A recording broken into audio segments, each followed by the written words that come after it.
ያዕቆብ አማኞችንና መልካም ስራን በተመለከተ ሲናገር እንደዚህ ይላል። ስራ የሌለው እምነት የሞተ ነው ይላል። ስራ የሌለው እምነት የሞተ ነው ይላል። ያዕቆብ አማኞችንና መልካም ስራን በተመለከተ ሲጽፍ እምነትና ስራን በተመለከተ ሲጽፍ እምነትን በሶስት መልኩ ነው የሚከፍለው። የመጀመሪያው የሞተ እምነት ነው። የሞተ እምነት ማለት ተግባርን በንግግር የተካ እምነት ነው። የሞተ እምነት ያላቸው ሰዎች የሚሉ ናቸው። የሚሉትን የማያውቁ አይደሉም፣ የሚሉትን የሚያውቁ ናቸው።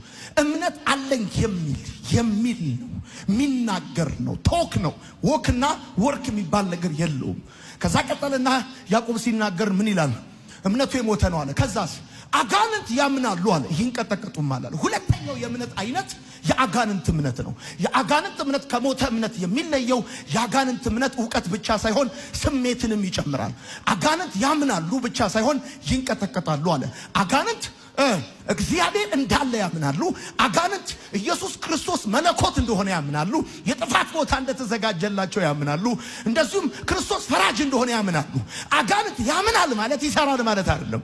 ቀጥሎ ሶስተኛ ላይ አማኝና እምነትን ስራን በተመለከተ ያዕቆብ ሲናገር ምን ይላል? ሕያው እምነት የሚሰራን እምነት በተመለከተ ሲናገር የአብርሃምን እምነት ያመጣል።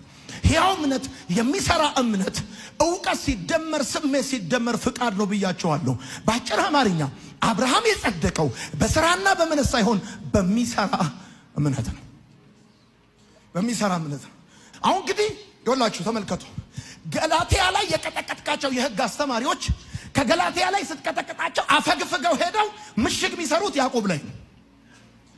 ስትደበድባቸው ገብቷል። ትምህርታቸው ምሽጋቸው ሁሉ ስታፈርስ ሮጠው ሄደው ስማንተ እምነት ስራ የሌለው እምነት የሞተ ነው ምን ትላለህ? በእምነት ብቻ አይደለም ምናምን ይሉሃል። ነገር ግን ሐዋርያው ያዕቆብ በዚህ ቦታ በያዕቆብ መልእክት ላይ የሚናገረው አንድ ጉዳይ ነው። አማኝንና ስራን በተመለከተ ሲናገር የሚሰራን እምነት ለመናገር ነው የሞተን እምነትና የአጋንንትን እምነት የተናገረው። የሚሰራ እምነት የአብርሃም እምነት ነው። የሚሰራ እምነት ዕውቀት ብቻ ያለው አይደለም፣ ስሜት ብቻ ያለው አይደለም። ዕውቀት ሲደመር ስሜት ሲደመር ፍቃድ ነው። ዶንት ፎርጌት። ለልጆቻችሁም ስታስተምሩ አክሽን ማለት እኩል ይሆናል ዕውቀት ሲደመር ስሜት ሲደመር ፍቃድ ነው። ለምሳሌ ሄሮድስ ዮሐንስ እውነተኛ ሰው እንደሆነ ያምናል። ነገር ግን እምነቱ በፍቅር ስላልሆነ እንዲገደል አሳልፎ ሰጥቶታል። አጋንንት ያምናሉ ማለት ይሰራሉ ማለት አይደለም። አንድን ሰው እምነቱ እንደማይሰራ ለማብራራት ሄደህ እምነት አለኝ የሚል ስራ ግን የሌለው ብለህ ልትለው አትችልም። ለምን? እንኳን ሰውየው አጋንንትም እምነት አላቸው።